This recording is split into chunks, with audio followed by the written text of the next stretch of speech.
A portion of this video is sponsored by Unbound Merino. There are just 5 categories to evaluate when looking at bags, but none of those matter until you first identify both the type of travel you mainly do and your style of packing. So in this video, we'll start with those, then move on to these. So by the end, you'll have the confidence to pick the travel bag that's perfect for you, which means you can ignore all the marketing noise and make the best possible choice beginning right here with your types of travel. Whether it's short burst domestic work trips, once-a-year vacationers, long-term backpackers, multi-week international business flyers, what I found is that the first 3 checkboxes to consider are 1. Will you be staying at one hotel or Airbnb for the entire duration? Or will you be changing bedrooms several times throughout your trip? 2nd, will you be walking long distances with your full loadout? And 3rd, are your travel booking decisions driven primarily by flight prices? We'll tie together the reasons of these 3 checkboxes soon, but once you're clear on those, we can move on to your style of packing, of which there are really only 3 primary styles. First are those who sway more towards separate sub-storage solutions, whether it's pouches, packing cubes, baggies, and the like.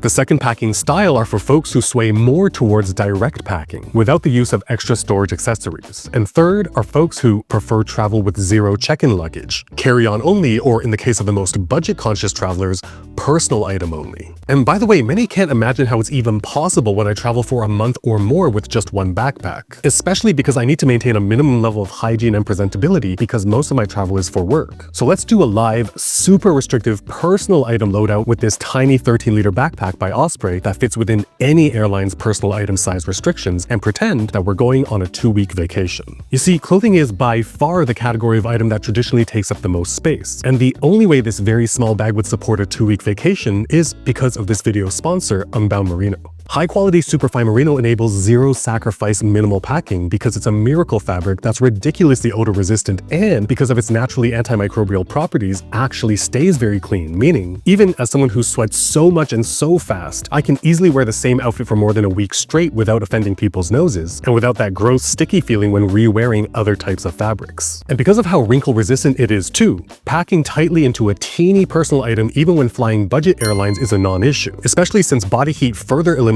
even the most stubborn creases within an hour of putting high-quality merino wool on. So for a 2-week trip, 1 outfit on my body, 1 extra pair of pants, and 2 extra shirts is already more than enough, not to mention, because of how fast superfine merino dries, even if a spill or stain happens, hand washing at the hotel and laying flat means that it'll be dry and good to go by the time morning comes around. Remember, this is a small 13-liter personal item backpack, and despite finishing loading out with my socks and underwear, toiletries, and tech, there's still a bit of room left for some souvenirs on our 2-week trip. So whether or not you think one-bag travel is something you're interested in, having the choice to bring less is always a net positive, and Unbound Merino has, for almost 8 years, liberated me from overpacking, and you can find my top picks for both men and women linked down in the description below. Thank you so much, Unbound Merino, for sponsoring this portion of the video. Now going back to our decision-making tree, once you evaluate these 3 checkboxes in the types of travel frame, and then consider these 3 checkboxes in the packing style frame, you can already start focusing in on specific categories of bags and immediately ignore the rest.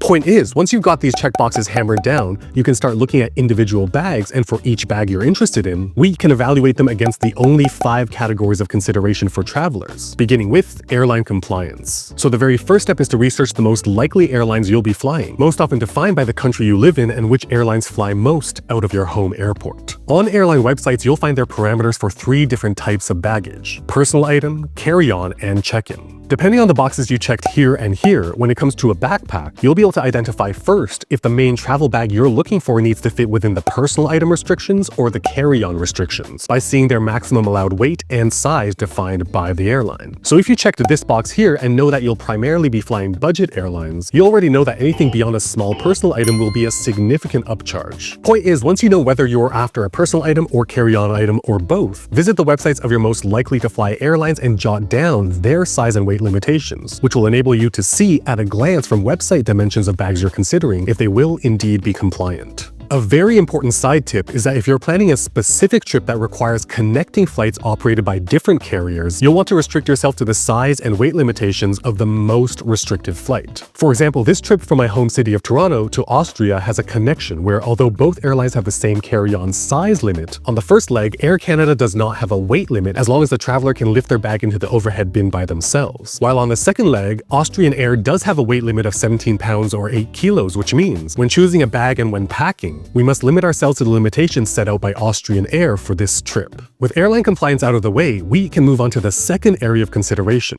storage and organization. This is where your style of packing in these checkboxes comes into play. With the very weird type of organization freak that I am, I need completely separate individual pouches and bags. I've got my toiletries kit, I've got my tech organizer for things like my plugs and cables, I've also got this medium-sized pouch for miscellaneous items and a few of these tiny pouches, and of course packing cubes separated by clothes in here and socks and underwear in here. So taking this Air Travel Pack 3 Small as an example, I love that the main compartment is completely cavernous, so I can Tetris all my small custom bags in there separately. But opening this front compartment, all of these sleeves, pockets, and other built-in compartments mean absolutely nothing to me, because again, I prefer using my own pouches to organize, but for your style of packing, these might be perfect for you. In other words, if you checked this box, tons of built-in storage options will likely be tremendously valuable. Storage and organization also involves exterior features, namely anchor points and pass-throughs. If you're confident that you definitely will be using rolling luggage, a pass-through is a pretty important feature consideration. To be able to slide your bag onto the telescoping handles to completely take the weight off your back and shoulders. As for exterior anchor points, my favorite budget accessory of all time, the Night Eyes Espioneur No. 4 size means you can hook your shopping bags, a water bottle if it has an anchoring ring, or even something like the Olight O-Clip. Particularly useful if you're using a local bike share at night to just switch it to the pulsing red flashing light to increase visibility as you ride around. And this leads us to the next core consideration, which is ease of access. Particularly important based on the very first checkbox of whether you primarily have one accommodation or will be hopping around needing to unpack and repack several times throughout your trip.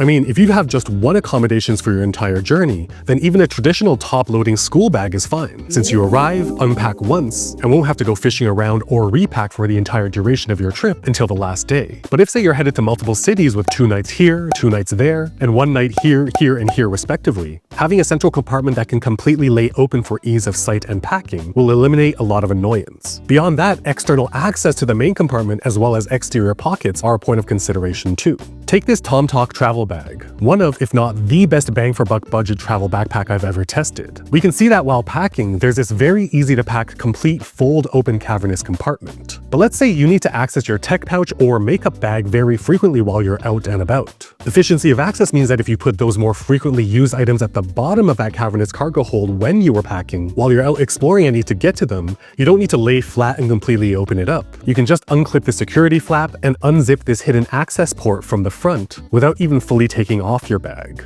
As the last element of efficiency of access lies in any potential exterior pockets. For a notebook weirdo like me, a pretty large exterior pocket is something that's invaluable. However, if you take photos or videos seriously, a way to both transport and quickly access your tripod might be your must-have in terms of exterior pockets. With efficiency of access out of the way, the next core bucket to consider is all about security and durability, and this is a very fast section. When it comes to durability, there are name brand performance fabrics used on bags like X-Pack or Cordura. But if I'm going to be really honest, even non-name brand fabrics have gotten tremendously durable because of the sheer amount of competition there is in the bag space. What's more important to me are reinforcements on stress points, so buzzwords to look out for are double-stitched or reinforced stitching, and whether they're listed on websites or not, visually you can look out for bar tacks, these additional chunks of tremendously reinforced stitches on stress points. All of these features are especially important the heavier your loadout gets. If you're going to places where heavy rain is common, AquaGuard zippers that look like this might also be strong points of consideration. When it comes to security, there's only 2 core considerations. The only things we need to examine are 1, if the options are there to anchor small locks, meaning openings to compartments that store your valuables, do they have dual zippers with holes or lock anchors? The other consideration might be hidden pockets. With more and more people using trackers like Apple AirTags, increasingly common are dedicated secret tracker pockets. Other pockets are less hidden but inconvenient to access, like these flat sleeve pockets where the opening is invisible when the bag is worn, right up against your body.